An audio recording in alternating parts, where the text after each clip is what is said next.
Hello, everyone, and welcome to the Hook Podcast, powered by True Detroiter and brought to you by Detroit United.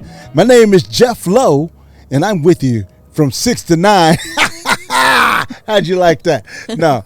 Hey, we're going to talk about some old school and new school, generationally speaking, about the music and the creativity that's going on in today's world, whether it's on social media, whether it's in the studio, or the artists, what are they doing, and how it's how you know the social media world. I mean, not social media world, but how music and our arts are impacted. My name again is Jeff Lowe. I got Mr. Keith Butler in the house. What's up, everybody? We're back here at the 60 studio. We got guest Mamie Sangster. She's sitting in with us again. She's sitting in with us again, and we're gonna just talk like Jeff said. We're gonna rap about music in the past, music now. Things, our thoughts on them. It doesn't have to be factual. This is just our opinions on how we feel about it, how it affected us, and how we think things have changed in the music industry, and with the artists, the talent. I remember Jeff May growing up. Music was, if you couldn't sing, you weren't in a group. If you couldn't play an instrument, you didn't get in the band. Nowadays it's, can you push a button? Can you pull up a sound effect? Can you create a sound effect like, yeah, or give me another well-known beatbox. Oh, the beatbox, right? That right. kind of stuff. Hey, that was pretty good. That was pretty good. Hey, all right. Yeah, it's a lot of I mean, you had skills, man. Yeah, but again, what the beatbox was creative. They brought that from a internal creative mechanism. Yeah, but I mean that's within all your soul. That's you know all what I mean? well and fine about the creative mechanism, the creative touch. But the whole thing is, I was talking to a coworker of mine, a younger guy. Jeff, we're a little up in age and so forth like that, and his kid's about half my age, and we're just talking about music and the difference. And I was telling him back in my day when I was around his age. And even younger. You grew up listening to the Temptations, the Isley Brothers, yes, George Clinton, Jackie Wilson. The Supremes, the OJs. Aretha. Aretha, hey. Your cousin, yeah. Aretha. Big bands like Earth, Wind and Fire. Average White Band, who for years I did not, when I first heard them, you couldn't have told me they weren't black. And just recently, I believe they had a concert here in Detroit. Yeah, I wanted to go, but of course, money being the way it is and gas prices, I'm like, we'll kind of slow you up. Let's keep the car in the garage. Slow you up or stop and you? Keep your money in your bank account. Up. What do you mean slow? Slow you up. Just stop you. But yeah, man, you think about it. Nowadays, you don't have to be as skilled as like Prince. Prince could play, 19 instruments? His first album, I think he played all the instruments on his first album. Look, true story. And I never knew this about him before I had ever seen it with my own eyes, and I just happened to be there live and in person. Prince, Larry Graham, Tony Rich. Who am I forgetting? Oh, how could I forget this guy? Stevie Wonder. Yeah, how could you forget Steve Wonder? How could I forget him? Anyway, this was an electrifying, once-in-a-lifetime moment. Were they all in concert together? They were all on stage together, downtown Detroit. I had a security company, and I just happened to have this account with Intermezzo's Italian restaurant and nice bar. Place. Yeah, nice place. Gone. Guess who walks in the door? All four of them. Prince, Larry Graham, Tony Rich. They were first. They were here on the weekend where Prince's wife at the time was doing something at the music hall. I said, oh, okay. They wanted to get something to eat. We were closed. Mm-hmm. And you opened up for them. Oh, I told the owner, I said, you're not going to believe who's at the door. And he said, who? Prince and the Revolution. He came to the door. He said, "Oh yeah, Come on in. I'll cook for you. At the same time, was it the entire revolution? No, just Tony, and it was a young lady also, but I can't recall her name. But anyway, this their little group, they were there, just hanging out. Right? No, this was years ago. But they were just hanging out. They wanted to see downtown Detroit, walking around. His wife was at the music hall, and boom, they walked over there in the Metzels, came in, going to get a bite to eat. And we were closed, and the owner just happened to be there and said, I will open up and make whatever you want. Made dinner, and then guess who else walked in? Stevie Wonder walks in the door, goes to the back of the bar and just sits there. Him and his bass player, which is I believe they're related, but they just sit there, hanging out. Stevie checking out the band. The house band was playing that night, which was David Lee and Ron Otis and some of the guys there, and Kim, who's down with the all women's group. I forgot the name. What's the name? The all women's group. They're local here. I don't know. Mesa? Not Mesa. All women's band. All women's band. Anyway, they come in. Somebody knows who you're talking about, Jeff. Yeah, somebody might know. Because I've said this story 1,000 times because it was such an amazing musical story. It was such an amazing moment in time. It was such, I'm standing at the door, so in the back, we had set up a thing for Prince, covered up a window where he can eat in privacy and everything, and boom, the music was playing on the bar side. They're having dinner on the dining room side, and Prince is hearing the music, and I guess he's winding down his meal and gets up and say, hey, I want to play.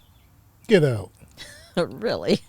So his guy walks over to me. He said, yeah, my man want to play. Prince wants to play. And I look at him. I said, no problem. Let me tell him. So I walked up to the house band. And I said, man, you are not going to believe this, but Prince wants to play. And he said, what are you talking about? Your royal badness. He wants to play. He wants to do a jam session here, okay? He wants to play. He wants to get on these instruments. My man said, let him come on over. Little Prince walked by me. He was only about that tall and everything, in heels. Jeff is making him look like he's a toddler, yo. Hey, he walked by with that look, man. Walked straight up right on stage. Sat down on the drums, played all night, the rest of the night, just on the drums. People were walking by in front of intermezzos, and they looked up, and they're like, hey, that's Prince. We couldn't let him in. Because the bar was closed. It was closed.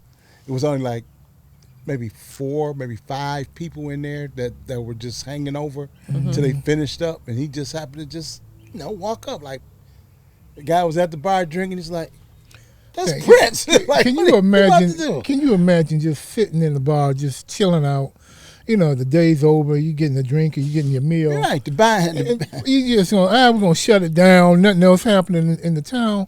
But shut it, and all of a sudden, all these guys walk in. Yeah, and then, where you gonna go? Hey, I wouldn't have moved my ass either. Hey, the tripped out thing was, he jumped on the stage. Everybody picked up an instrument. Like, I'll play your bass and blah-da-da. Larry Graham and Tony Rich was on the lead, and another young lady was playing another instrument, the lead guitar. And Prince was on drums. Rich was on the keyboards, I think. Yeah, he was on the keyboards, and Larry Graham was on bass.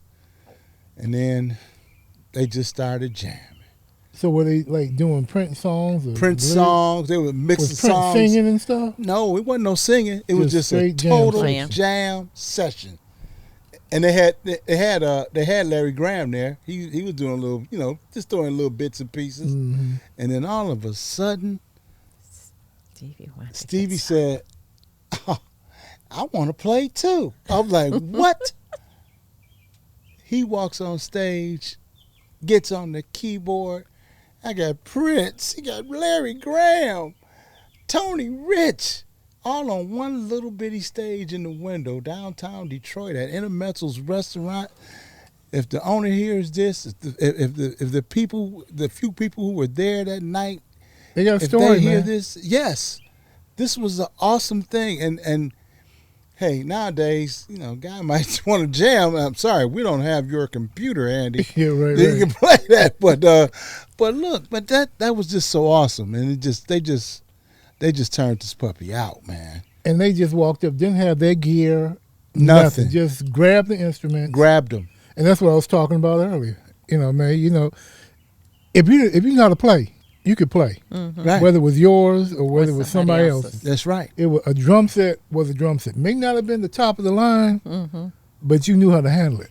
Yeah. Yeah. You know, so that wasn't an issue. Nowadays, like you said, we don't have your, we don't have your, We don't have your Korg keyboard. yeah, we don't handy. have your laptop. Sorry. Right. Yeah, right. So we can't let you roll. But yeah, back then, man, those were that's the kind of talent that the three of us grew up with. That kind of stuff, where you know, you practiced for years and years, and you perfected it. Right. You know, you could play it back, forward and backwards, upwards, down. Right. You know, inside out, blindfolded. And that's what, like Prince. It wasn't a whole lot of that musical sweetening and stuff like they do now. I mean, you know, at that time in his career, nobody really thought of him as a drummer.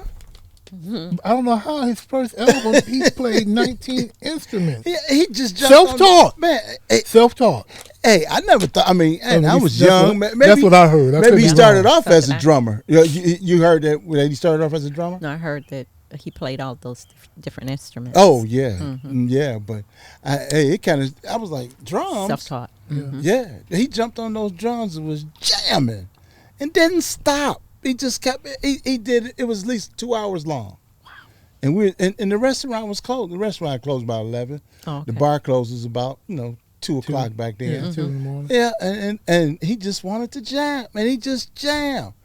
And then Stevie Wonder just jammed. It wasn't nothing scripted, wasn't no playlist or nothing. And they just fed off each other.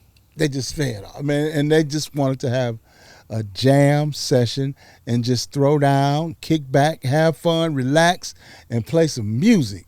And they were just getting off.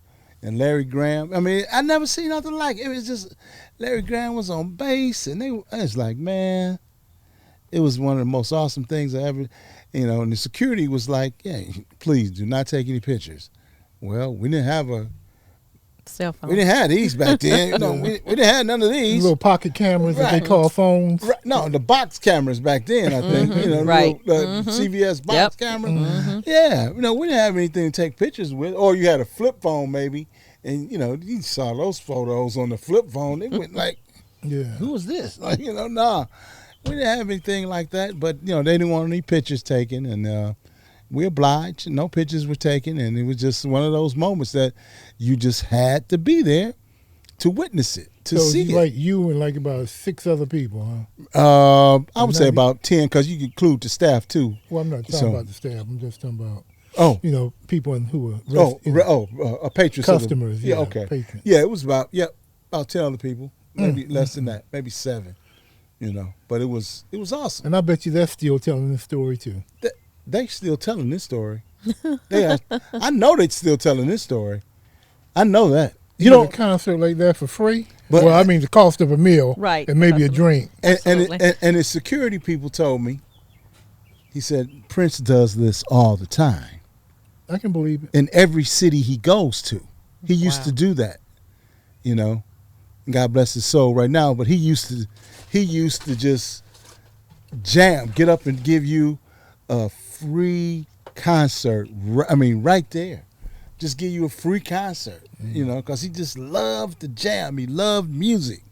That's the thing about those artists back then. They would do that. They would go into a town.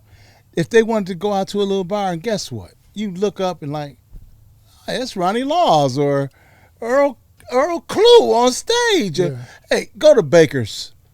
I got to throw the name out. It's the oldest Jazz. existing jazz club in In America. Baker's Lounge, ladies and gentlemen, Baker's Lounge. Baker's Keyboard Lounge. Baker's Keyboard Lounge in the city of Detroit on the west side, on Livernois. We're giving you a plug, Baker. That's right. Livernois and 8 Mile. That's right. And that's the kind of, I mean, you know, hey, you go in there, you know, it ain't no telling who you might see on stage. Mm-hmm. You know? Today, even today, it's no telling. But the best part about it, Jeff, is they know how to play. Yes. You're not going to go in there, you're not going to see those old school players, you know, with a laptop or an iPod or, you know, something like that, where they're controlling the reverb and the sound and backup tunes and whatever. Or a track is just rolling under them and stuff like that. Yeah, not, you know, and that's, you know, that's the love for the arts. And I know you had mentioned it, like the kids today in the arts programs, the music programs. That's what I'm talking about. Yeah. You know, a whole city, like a city like Detroit, how could you, you know, just take away the musical arts programs in these schools? Like, I mean, you know, it's ridiculous. Well, you know what happened, man. I know something's got to give. It all goes back to that. Yeah, it's all of it. It's the money, it's the finances, and something has got to give. And what's the most important? What's the least important? And you know, the fine arts and music and stuff like that, they get caught in the crosshairs as the least important. You know, and you know, my daughter, you know, she was so lucky and fortunate. She was in the Renaissance high school band, not band, but choir. Mm-hmm. She had an opportunity to go across on the other side of the world into to Italy and perform with that concert. I mean, with that choir. Wow. In high school. They must have been pretty good, man. They were one of the top back then. Now, what school was she with? Renaissance High School. Mm-hmm. One of the top choirs in the state. They still have that? Yeah, they still have a pretty strong musical program. Uh-huh. Okay, good. Yeah, good. But it was so. I mean, hey, I said, baby girl, you going to Italy? It's have fun. She would enjoy this, cause hey, that's a once in a lifetime experience. Yeah. Mm-hmm. You know, it sure is. Heck, most people don't get out of the city of Detroit, or even out of their little neighborhood wherever they live. Right. And she also had the opportunity to go to Juilliard's for a summer program. Oh, Jeff is bragging now. No. Jeff is bragging I'm now. not bragging. I mean, you got rights to, but no, I'm not trying to brag. I'm just the knife in it. No, I'm not trying to brag. I just think that's just such a outstanding. No, that is for young people, all the young people that have opportunity to explore those type of fields and everything. Yeah. I think it's just great, and I hope that we can get it back as a standard, because math and music are kind of like intertwined. What I understand, the music part and the math part. They seem to be not seem to be, according to many people, that if you're a great or pretty good mathematician, you probably could become a pretty decent musician. Because of the timing, reading music, and all that kind of stuff. I've never heard that before. Well, that's I don't know how true it is. I just I've heard it before. I've heard it before. You've heard it before too, Hamid. I've heard something about math and music intertwining with one another. Mm-hmm. This is the first I've heard of that. But I mean, I guess it's possible. Anything is possible. I can't see why they couldn't be factual. I've never had a musical talent like that. You've never had a talent, Jeff. So you not having a musical talent would not be of any surprise to anyone. Oh, say, can you see? That's not bad. Okay. By the dawn's early light. You ain't no Marvin Gaye. And you ain't no Whitney. But that wasn't bad, boy. That wasn't bad. I get compliments from this guy. I owe Mr. Lowe an apology. Oh man, he got a little bit. That was the wrong song, man. Yeah. I was waiting for you to go up a little bit. I was in a band growing up, man. Yeah. I couldn't do nothing. Jeff, everybody was in a band growing up. We all sang on the street corner. No, I was in the band. Everybody in our street played an instrument. Did you play instruments? Except for me. I played baseball. I didn't play an instrument. Right. No, I take that back. No, I did play one of them. I forgot about that instrument. The baritone horn. They gave me, since I was a big kid, they gave me the biggest damn instrument they could find. Hey, we need a baritone horn player. Here, big fella, take this. That was in school? And yeah, in school, in junior high. And when was that? What year was that? I don't know. Heck, 70s sometime. That's what we're talking about. You know, way back then, that's when music and the arts were, prevalent back in the 70s and stuff. And we, as the time went on, we started losing those programs. And children, unlike Jeff and myself and May, weren't, they don't have those options now. We had those options growing up. You could choose to take it, you could choose not to. And that's how you came up with bands like the Commodores and right. Cameo. And, right. The Gap Band. The Gap Band. The Gap Band. And the all-time. What was that song? Oh, go ahead. Well, Big Time what? I know you can name it. Funk George Clooney. Parliament not just knee deep. We were told knee deep. When you did the funk with me. Yeah. I never said I could sing. Oh, I always thought. No. I was in the choir, church and Tuskegee. You see? You got him. I never said I could sing. But my chords are gone, so I'm not going to try that. Oh, man. May probably can sing. Oh, May got a nice voice. Come on. Really? Right. Yeah, come on, May. Come on. Boy. Nah. Oh, man. No one out there. What is that song? Let's do a duet. Name a good duet here. Don't do that one with who was it? Will and Rochelle Farrell that everybody did back in the 80s. What was the name of it? How'd it go? I can't remember it. Gee whiz. You remember, man. You know all the music. Nothing has ever felt. Yeah, nothing ever felt. Nothing has ever felt. Jeff, thanks. You give me one compliment. This way. This good before. Oh, before? Yeah, okay. Nothing has ever been. That's not Mamie. That's Jeff. Yeah.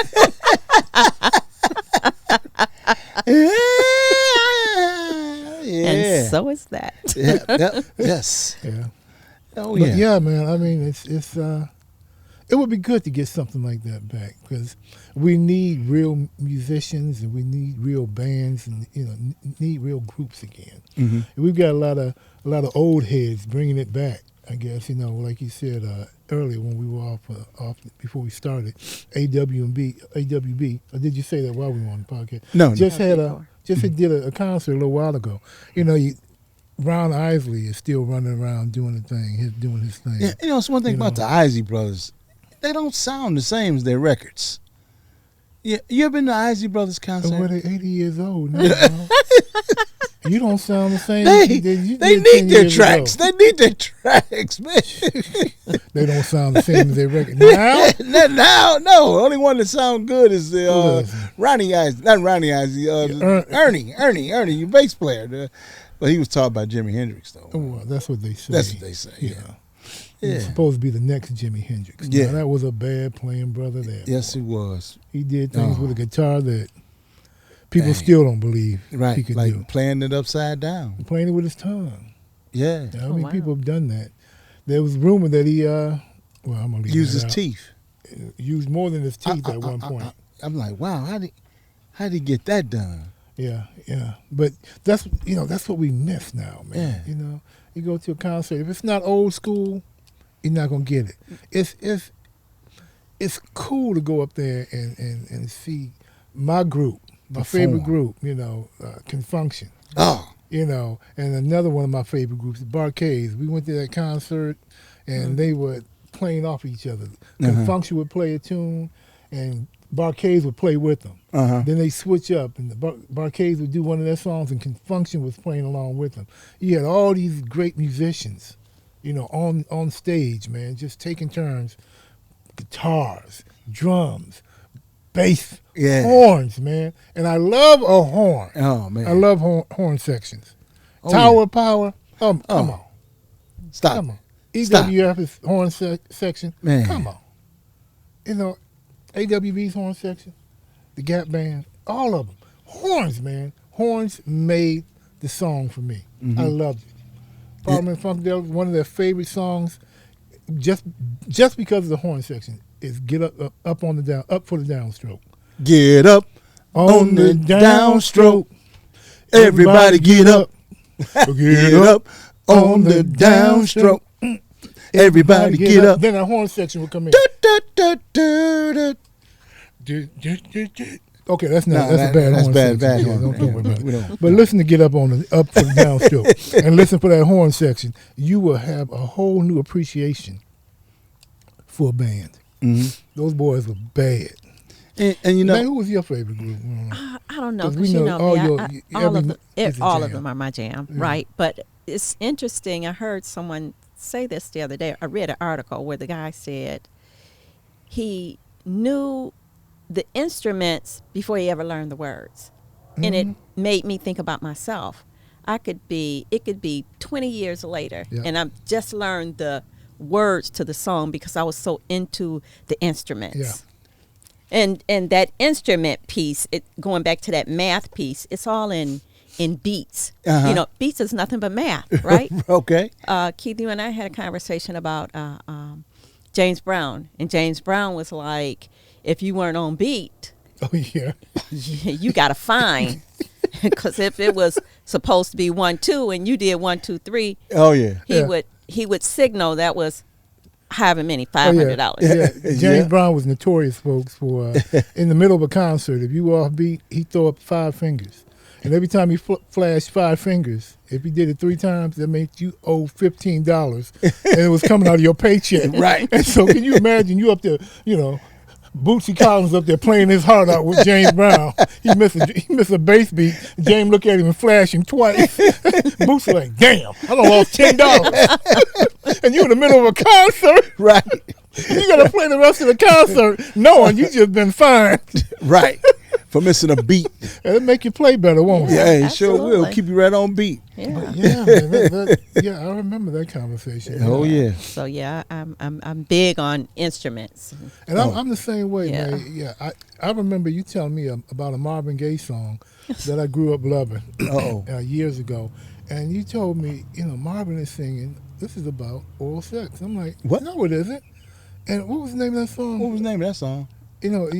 Hold it. Stop right there. You know what? We have the internet. Yeah. Well, you can find anything on these phones now. Well, we running low on time, but the song was saying, you remember he said, "I'll give you head." What? Yep. And I didn't believe that. May said, "Yeah." He said, "I'm like, no, he isn't," because all I did was listen to the music, to the instruments. You know, I'd hear the words now and then, but it was the beat. The beat that got me, the horn sections, the drums, the guitars, you know, the bass and all that, you know. That's what got me. This was the song? I'll give that was the name of it? No. That was one of the name of the lines in it though. Yeah. He was talking about. And so May said, "No, seriously, listen to it." So I went back and listened to it, and I'm like, I'll be damned. I said, that's why the women loved Marvin so much. Marvin was a freak. Man. Marvin. So that goes back to what I said. So that was, here I go with my numbers, right? Yeah. That was back in 2007. So that was 15 years ago when you learned about that. Yeah. That song came out in the 70s. 70s, yeah. Wow. Yeah.